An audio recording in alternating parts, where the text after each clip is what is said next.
Hey everyone, today we're gonna make this delicious, and I say easy, I'll use that term loosely because you're gonna make the crust, but it's a delicious, easy apple pie with a white cheddar cheese crust. I think you're really gonna like it. Oh, and also stay tuned toward the end because I actually have some storage tips for you in relation to this recipe, mostly about apples. Okay, so we're gonna make our crust first. So the thing you wanna do is you wanna add your dry ingredients to a large mixing bowl. So we're gonna add our flour, we're gonna add our sugar, we're gonna add our salt to the mixing bowl.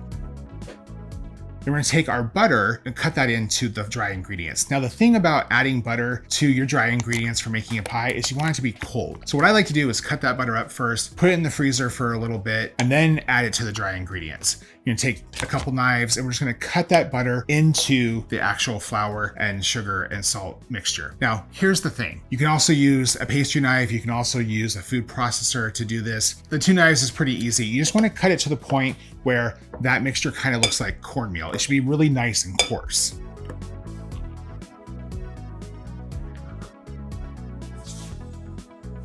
After you do that, you wanna add ice water to that mixture. So do this in batches. You don't want to add too much water to the dough. You want just enough that actually brings those ingredients together so they can actually form a ball. So add just enough water to bring that together. And then we're going to take that mixture and divide it in half. Take each one, shape it into like a hockey puck, wrap it in some plastic, and then put it in the fridge for at least an hour. You want that butter flour mixture to like firm up. So that way when you roll it, because when you're rolling it, you're going to be adding heat to it. You don't want it to melt, right? So you want to have it firm up in the refrigerator for at least an hour.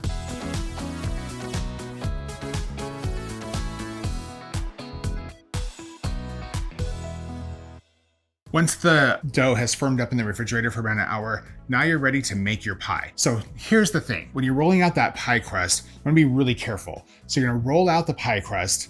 And what I like to do is I like to take the pie crust, fold it over, and then fold it over again, and then transfer it from the counter to the pie plate that way. Having it shaped like that, it won't fall apart. I have always had issues where if you put it on the rolling pin, it falls off or breaks. This is the most foolproof way I have found to transfer a pie dough.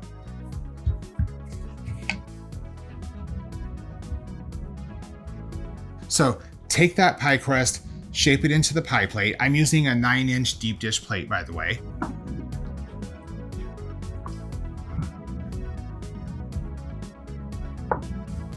Now I'm gonna make our apple pie filling. I'm just using canned, this is the easy part. I'm just using canned apples.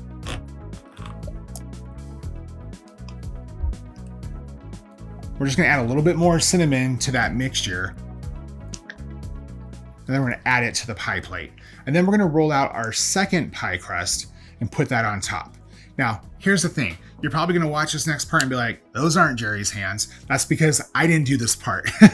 My production manager kind of helps with prepping and all that kind of stuff. My friend Sean, he helped me with this recipe. And if you've ever seen me try to trim and shape a pie crust, it looks like I did it with my feet. It's like the worst looking thing. And so because I didn't want this pie to look all busted, we're just gonna have him do this part right here. So I'm gonna take that second pie crust, put it on top, and then you're gonna cut off around the edges. And then take that leftover dough that's at the edge and you're gonna roll it under around the pie pan and then take it and just shape it how you want. You can use a fork.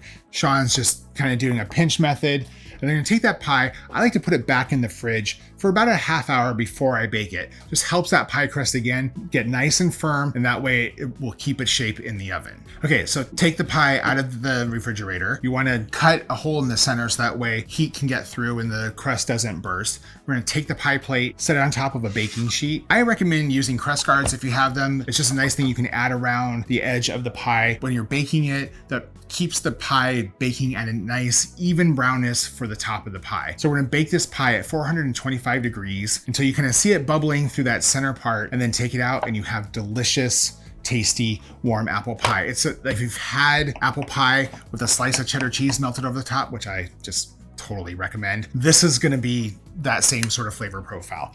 Real delicious. Okay, so just the tip for apples really quick. So apples, like my shirt, they look great on the counter, right? But apples actually like being really cold. It's the worst way to store them is just to leave them on the counter. If you put them in the fridge in a bag, don't seal it up, just put them in the fridge in the bag. They'll actually last for months that way. Now here's the thing. Apples put off a lot of ethylene gas. Let me just tell you what that means. Apples cause other things to ripen. If you take an unripe avocado and you put it in a paper bag with an apple, it'll ripen within a day. Same thing with stone fruit, same thing with bananas. It causes other produce to ripen. So when you put it in the refrigerator, when you store your apples that way, just be mindful of what you're storing it next to. Maybe store it next to your eggs or your milk. Don't store it next to your greens. It'll make those salad greens wilt really, really fast. Really important, but keep your apples in the fridge and they'll last for months. If you like this video, give me a thumbs up. If there's something that you want to see, hey, just drop a comment down below. And if you like to cook like I do, I release new videos every single week, so please subscribe.